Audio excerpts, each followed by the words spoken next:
Thank you, Mr. President. Thank you, Mr. Majority Floor Leader. Mr. President, my esteemed colleagues, it's an honor and privilege to co-sponsor Senate Bill number 2152 under Committee Report number 252 or the Teacher Education Excellence Act. But first, please let me recognize the hard work of our seatmate, the chairman of the Committee on Basic Education, Senator Win Gatchalian, for spearheading extensive consultations and in-depth discussions on this measure, especially during the month-long TWG last February. Teaching is said to be the noblest profession because without it, we will not have lawyers, doctors, frontliners, engineers, or even policymakers like us. As a son of former public school teachers, Brother Eddie and Sister Dory Villanueva, I am pleased to co-sponsor this measure that seeks to improve the state of more than 1 million teachers and school leaders in the country. William Arthur Ward differentiates at least 4 kinds of teacher, and I quote, "The mediocre teacher tells, the good teacher explains, the superior teacher demonstrates, and the great teacher inspires." We can teach teachers the first 3 competencies, Mr. President, but only practice and experience can hone the 4th competency.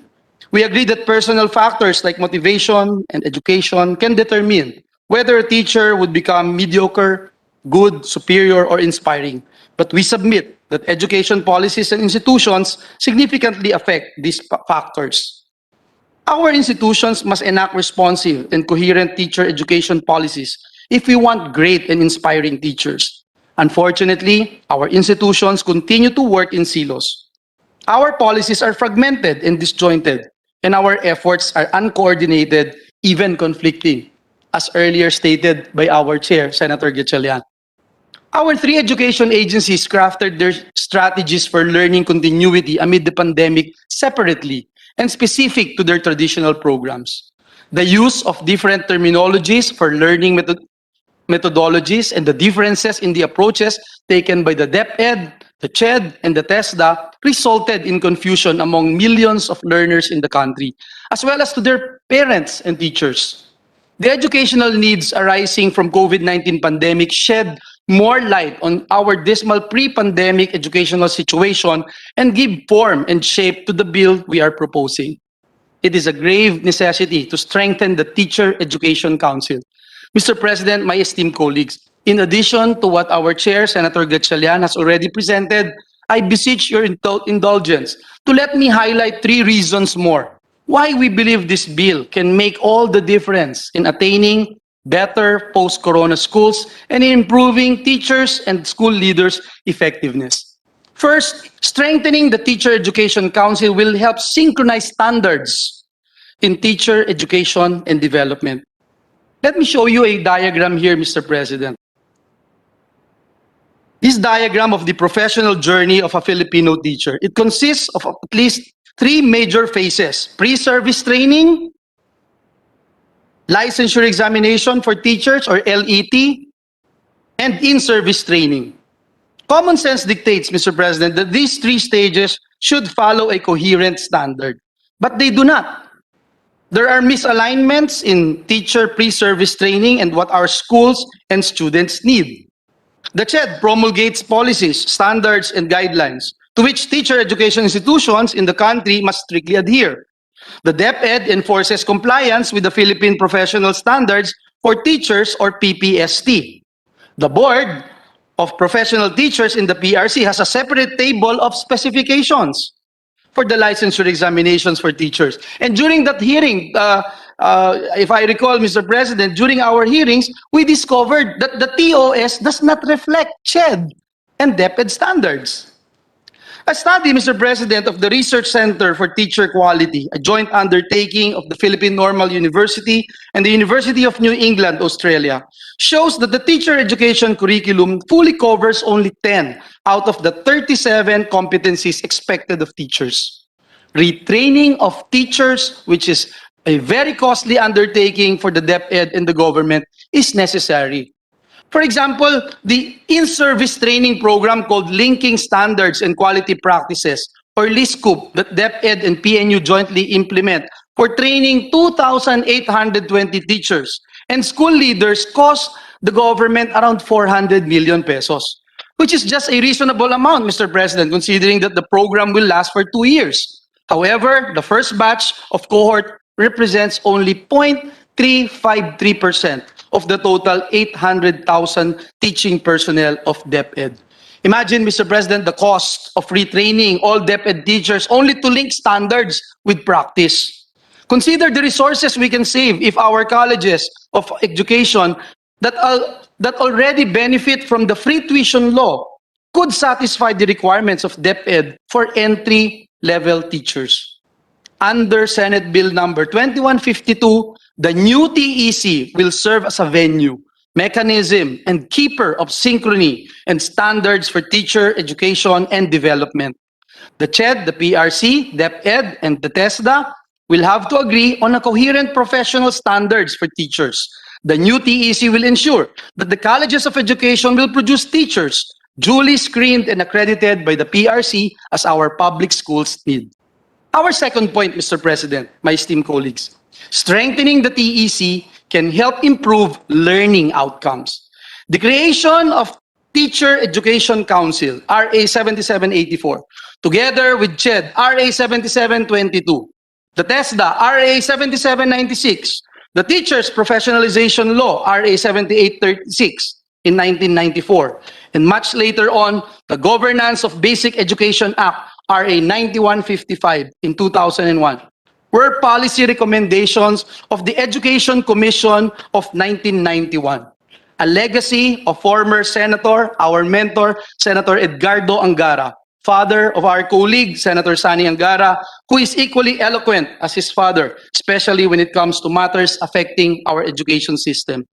The Teacher Education Council was born in the same year as the CHED and the TESDA to serve as the maestro in teacher development. However, Mr. President, the growth in the DepEd, the TESDA, the CHED, and the PRC mandate and resources isolated the TEC. Bureaucratic turfing resulted in fragmentation and desynchronization as the agencies work independently and separately for teacher education and development. The disarray was detrimental to the overall quality of education in the country. The results of the pre-pandemic international assessments like PISA, TIMSS, and CPLM on the performance of Filipino students in reading, science, and math, which was the subject of a privileged speech delivered by Chairman Gatchalian here in this August chamber this year, show what our basic education curriculum lacks, as well as the professional weaknesses of our teachers. Mr. President, radical reform in teacher education is an urgent need. The McKinsey survey of education systems across 50 countries in 2017 noted that it had never seen an education system achieve a world-class status without top talents in its teaching profession. Teachers and school leaders count in affecting education quality. Senate Bill number 2152 seeks to expand the membership of TEC to include school leader representatives, strengthen the link between pre-service and in-service education programs, and institutionalize the National Educators Academy of the Philippines, or NEAP, for the in-service training of teachers, among others. Last but not the least, Mr. President, our third point, strengthening the TEC will improve the notoriously low passing rates in the LET. The problem is the quality of our teachers. The problem is the quality of our teachers and begins with our teacher education institutions, or TEIs. We have excellent TEIs in the country, but Mr. President, only 113 out of the 1,600 colleges and colleges of education from Luzon, Visayas, and Mindanao are centers of excellence. 43 provinces do not have centexes or universities with autonomous and deregulated status. The majority of our teacher trainees enroll in colleges of education, which are, in the words of Philippine Business for Education, or PBED, poor performing and worst performing. If you look at the statistics from the CHED, teacher education is the third most subscribed course at the tertiary level. Almost 800,000 or 19% of our college students enroll in various teacher education programs, both in public and private. There's no better evidence of the poor quality of our teacher training institutions than the notoriously low passing rates in the licensure examination for teachers. Only 3 out of 10 examinees passed the LET. In 2019, out of 386,840 aspiring teachers, only 125,082, or a mere 32% passed. This data applies not only in pre-pandemic 2019, Mr. President, but also over the past decade. From 2009 to 2019, several TEIs even obtained 0% passing rates. Yes, Mr. President, 0 passing rates. Mr. President, Senate Bill number 2152 will empower the TEC to mandate minimum requirements for teacher education programs, monitor and assure quality compliance to the CHED. Senate Bill number 2152 will ensure an efficient, seamless, and transparent link between outcomes of teacher education programs and the professional standards for teachers. Moreover, it will also empower TEC to co-design the LET with the PRC. The bill guarantees transparency in the conduct of the licensure examination for teachers through the release of the most recent LET questions immediately after their administration by the PRC to the Teacher Education Council and to the public. After 1 year of school closures, Mr. President, we realized that perhaps no other sector sits closer to ground zero of the COVID-19 pandemic than education. The World Bank claimed that across the globe, evidence is emerging to show that school closures have resulted in actual learning loss or a COVID slide. Our schools can be better than pre-COVID schools. We cannot afford to go back to our 2019 performance levels. But how can we develop better schools amidst all the chaos and uncertainties? Studies emphasize one important recommendation, that is improving the effectiveness of teachers and school leaders, which is the foundation of our proposal to strengthen the Teacher Education Council. Great teachers are inspiring because they are effective role models with professional, intellectual, psychological, and moral ascendancy. Many of our teachers and school leaders can prove that teacher effectiveness is the key to improve learning outcomes. Take, for example, teacher Florence Legaspi Calawod, an English teacher at Looc National High School in Romblon. Last year, Mr. President, amid the pandemic, she obtained the regional best research in Mimaropa for her research entitled Fluency-Oriented Reading and Scaffolding, a classroom-based intervention for the students' reading fluency and comprehension. Her action research is a synthesis of her experience in using modeled reading that significantly improves students' reading fluency and comprehension, one of the components of the PISA, where Filipino students rank at the bottom of 77 countries. She told us, Mr. President, that through this approach, students who once displayed indifference towards reading showed marked improvement and interest. Indeed, because of her growth mindset, non-stop desire to make herself better, and the mentoring and support she gets from her school leaders, teacher Florence bridged her students' actual reading ability and the expected learning outcomes of DepEd.